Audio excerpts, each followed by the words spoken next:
Saya ingin memulai penjelasan saya bahwa sejak awal Ketua Umum DPP Partai Golkar Bung Bahlil Lahadalia telah menginstruksikan kepada seluruh keluarga besar Partai Golkar untuk memberikan dukungan sepenuhnya terhadap kebijakan-kebijakan yang diambil oleh Presiden, apalagi ini terkait masalah rakyat, terkait masalah umat, terkait dengan masalah bangsa. Dan oleh karena itu, Ketua Umum DPP Partai Golkar dalam kondisi seperti itu, maka Golkar harus pasang badan ya untuk membela apapun yang dilakukan oleh Presiden di dalam kebijakannya untuk kepentingan bangsa, untuk kepentingan rakyat, untuk kepentingan umat.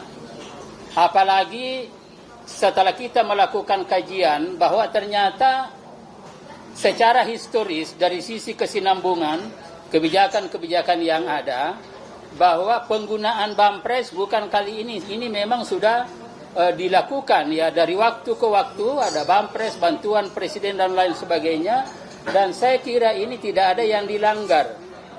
Demikian juga kajian yang kita lakukan bahwa penggunaan APBN juga tidak ada yang dilanggar. Dan yang terakhir saya kira ada semacam fatwa ya dari Majelis Ulama yang mengatakan bahwa menggunakan anggaran APBN untuk kepentingan misalkan ini adalah hewan kurban, itu enggak ada masalah. Bahkan di situ dikatakan itu dianalogkan, misalkan kata-kata Majelis Ulama itu sama dengan Baitul Mal, penggunaan Baitul Mal dan lain-lain sebagainya.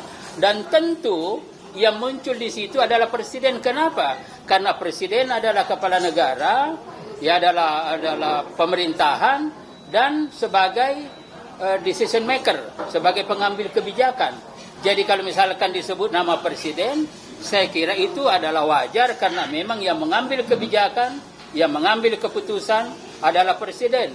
Nah, oleh karena itu maka kami ingin menyatakan bahwa sedikit pun tidak ada keraguan dari Partai Golkar bahwa kebijakan yang diambil oleh Presiden ini untuk kepentingan negara, untuk kepentingan bangsa, untuk kepentingan rakyat, dan untuk kepentingan umat, karena ini adalah momentum Idul Adha. Sama sekali kita tidak ada keraguan sedikit pun bagi kebijakan itu, dan karena itu sekali lagi Bung Bahlil Lahadalia menyampaikan kepada saya, Golkar harus pasang badan untuk membela kebijakan-kebijakan itu. Download Tribun X sekarang, menghadirkan lokal menjadi Indonesia.